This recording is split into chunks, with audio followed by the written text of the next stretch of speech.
ছবি দেখাবো। নন্দীগ্রামে বীরের সংবর্ধনা, জয়ের হ্যাট্রিকের পর নন্দীগ্রামে শুভেন্দু অধিকারী। শুভেন্দু অধিকারীকে কাছে পেয়ে নন্দীগ্রামের উচ্ছ্বাস। 2016, 2021, 2026 টানা নন্দীগ্রামে জয়। 26-এর ভোটে ভবানীপুর নন্দীগ্রামে জয়ী শুভেন্দু অধিকারী। দুবার মুখ্যমন্ত্রীকে হারিয়ে জায়ান্ট কিলার শুভেন্দু। গতকাল ভবানীপুরের পর আজ নন্দীগ্রামে শুভেন্দু অধিকারী। নন্দীগ্রামের কাজের মানুষ শুভেন্দু অধিকারী স্বাগতম। পশ্চিমবঙ্গের হিন্দুদের রক্ষাকর্তা শ্রী শুভেন্দু অধিকারী স্বাগতম। নন্দীগ্রামের সনাতনের সেবক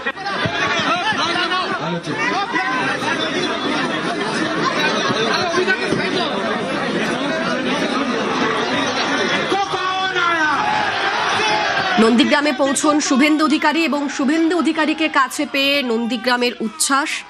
আজ একাধিক কর্মসূচি শুভেন্দু অধিকারীর ছিল। তিনি রেয়াপাড়াতেও যান, হরিপুর রেয়াপাড়া সহ বিভিন্ন এলাকায় ঘুরেছেন, হনুমান মন্দিরে পুজো দিয়েছেন।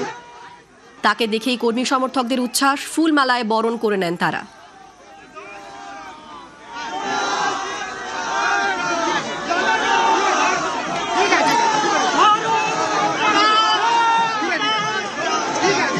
এই মুহূর্তে আমাদের সঙ্গে রয়েছেন প্রতিনিধি সুজিত ভৌমিক। সুজিত, নন্দীগ্রামে পৌঁছে শুভেন্দু অধিকারীর একাধিক কর্মসূচি আমরা দেখলাম, তিনি হরিপুরেও ঘুরেছেন, রেয়াপাড়াতেও ঘুরেছেন, এখন তিনি কোথায় রয়েছেন, আর কি কোনো কর্মসূচি রয়েছে তার? নন্দীগ্রামের কর্মসূচি শেষ করে তিনি কিন্তু ফিরে যাচ্ছেন, কলকাতা যাচ্ছেন এবং তিনি নন্দীগ্রামের একাধিক কর্মসূচিতে যোগ দিয়েছিলেন। মূলত ধন্যবাদ জ্ঞাপন সভা আর শুভেচ্ছা নেওয়া বা সম্বর্ধনা নেওয়া, এই যে শুভেচ্ছা বিনিময় সম্বর্ধনা নেওয়া, তিনটি জায়গায় মূল কর্মসূচি ছিল। নন্দীগ্রাম বাজার, তারপর ছিল হরিপুর এবং রেয়াপাড়া। তার বাইরেও কিন্তু দেখা গেল টেঙ্গুয়া থেকে দেবীপুর, এই যে রাস্তার ধারে ধারে বিভিন্ন জায়গায় তাকে আটকে পড়তে হলো। আবেগ আর আনন্দে যখন কিনা বিজেপির কর্মী সমর্থকরা তারা হাতে ফুল নিয়ে দেখা করছিলেন, প্রত্যুত্তরে তিনিও কিন্তু সকলের সঙ্গে কথা বলছিলেন, ভাষণও রাখেন তিনি এবং তিনি বলেন নন্দীগ্রাম নিয়ে তার আবেগের কথা। সব মিলিয়ে তিনি একবারে আনন্দ উচ্ছ্বাসের মধ্যে কিন্তু বেঁচে যান।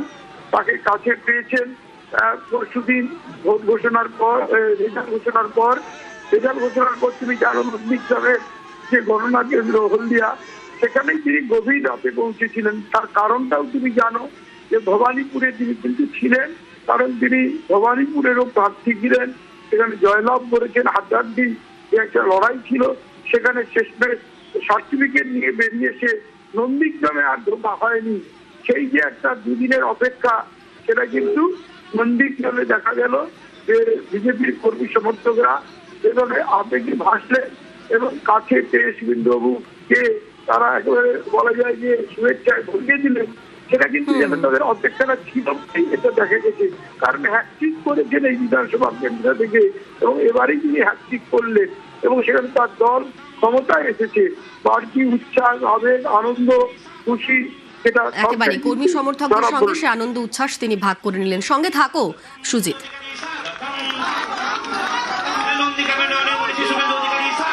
39% ভোট লোকসভায় পেয়েছিলাম, এবারে 46% পেয়েছি।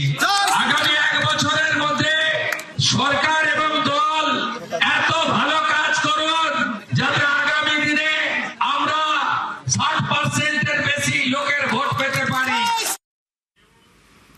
নন্দীগ্রামে আজ যখন পৌঁছলেন শুভেন্দু অধিকারী, তাকে কাছে পেয়ে রীতিমতো কর্মী সমর্থকদের উচ্ছ্বাস, তাকে ফুল মালা দিয়ে বরণ করে নেন এবং শুভেন্দু অধিকারীকে কাছে পেয়ে বেশ কিছু আবদারও করেন কর্মী সমর্থকরা। আমাদের সঙ্গে সুজিত রয়েছেন প্রতিনিধি। সুজিত, কি কি আবদার করলেন কর্মী সমর্থকরা? যেটা মাইকে তারা স্লোগান দিচ্ছিলেন, প্রথম থেকে দেখছিলাম শুভেন্দু অধিকারী আসার আগে থেকে এবং শুভেন্দু অধিকারী আসার পরেও তাকে দেখা যাচ্ছে লোক যারা দলের কর্মী সমর্থক যে দুর্নীতি বিষয়ে তারা কিন্তু স্লোগান দিচ্ছিলেন। এই স্লোগানে তারা মূল যেটা বলছেন যে মুখ্যমন্ত্রী হিসেবে দেখতে চান শুভেন্দু অধিকারীকে। এই কথা যখন বলছেন তখন কিন্তু দেখা যাচ্ছে একটা অস্বস্তি ভাব শুভেন্দু অধিকারীকে।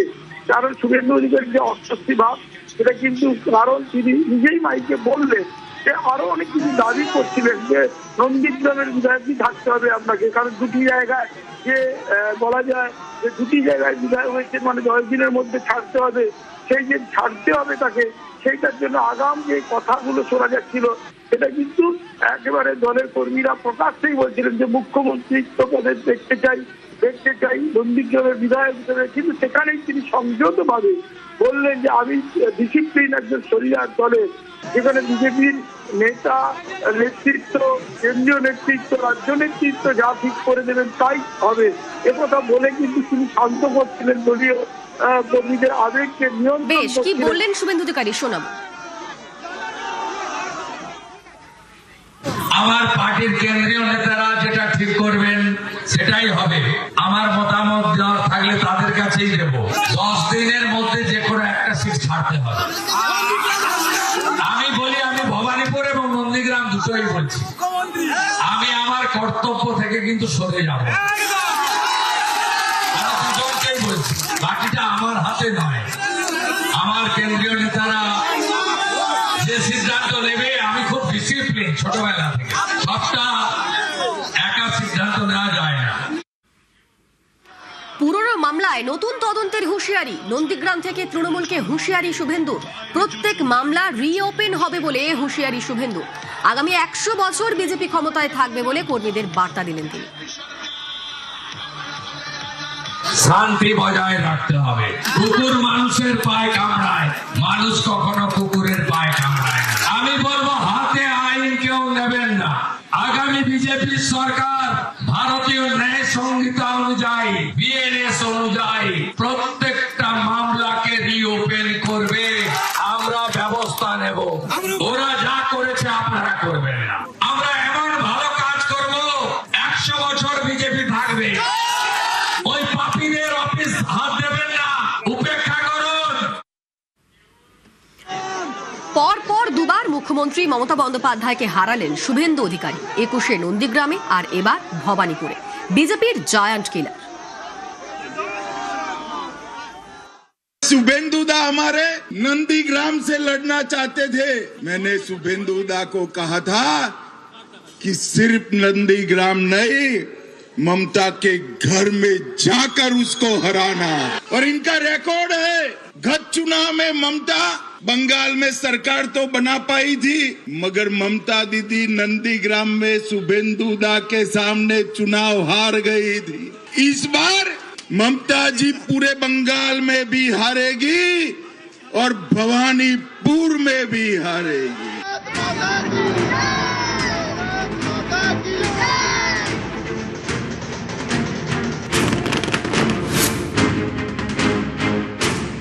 রাজ্য জুড়ে পরিবর্তনের ঝড়। তৃণমূলের তাবড়ো নেতারা হেরে গেলেন, হারলেন মুখ্যমন্ত্রীও। মুখ্যমন্ত্রীর কেন্দ্র ভবানীপুর, সেখানেই মমতা বন্দ্যোপাধ্যায়কে হারালেন শুভেন্দু অধিকারী। আমাকে ভবানীপুরের মুসলমানরা ভোট দেয়নি, আমাকে জিতিয়েছে হিন্দুরা, জৈন, শিখ সমাজ। আমি তাদের প্রণাম করি। এই সিট জেতা দরকার ছিল। ডক্টর শ্যামাপ্রসাদ মুখার্জি কলকাতা দক্ষিণ পূর্ব থেকে প্রথম জিতেছিলেন লোকসভায়। এই আসন না জিতলে ডক্টর শ্যামাপ্রসাদ মুখার্জির স্বপ্ন পূরণ হতো না। ভারতীয় জনতা পার্টি পশ্চিমবঙ্গে সরকার করতে চলেছে। নন্দীগ্রামে উনি হেরেছেন, তার রিপিট হবে ভবানীপুরে, ওখানেও উনি হারবেন।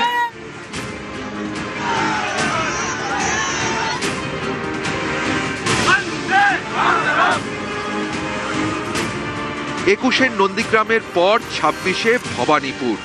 পরপর দুবার মুখ্যমন্ত্রীকে হারালেন শুভেন্দু অধিকারী। 26-এর ভোটে 2টি আসনে দাঁড়ান শুভেন্দু অধিকারী, ভবানীপুর ও নন্দীগ্রাম।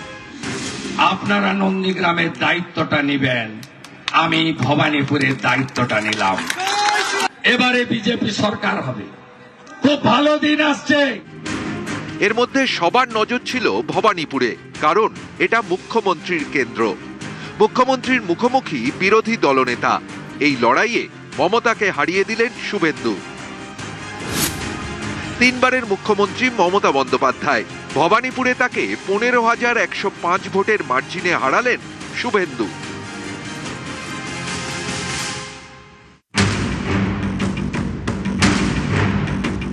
এবার সবার নজর ছিল ভবানীপুরে, ঠিক যেমন 21-এ ছিল পূর্ব মেদিনীপুরের নন্দীগ্রামে। সেখানেও দেখা গিয়েছিল মমতা শুভেন্দুর লড়াই। সেই লড়াইয়েও জেতেন শুভেন্দু। রাজ্য জুড়ে তৃণমূল ঝড় তোলে, কিন্তু নন্দীগ্রামে মমতা হেরে যান। 1956 ভোটে মমতাকে হারান শুভেন্দু। এবারেও নন্দীগ্রামে তিনি পদ্ম ফুটিয়েছেন। 9665 ভোটে হারিয়েছেন তৃণমূলের পবিত্র করকে। 2016 সাল থেকে পরপর 3বার নন্দীগ্রামে জয় শুভেন্দু। প্রথমবার হারিয়েছেন নিজের গড়ে, দ্বিতীয়বার হারালেন প্রতিপক্ষের ঘরে। পরপর দুবার মুখ্যমন্ত্রীকে হারালেন শুভেন্দু অধিকারী, বিজেপির জায়েন্ট কিলার। নিউজ 18 বাংলা।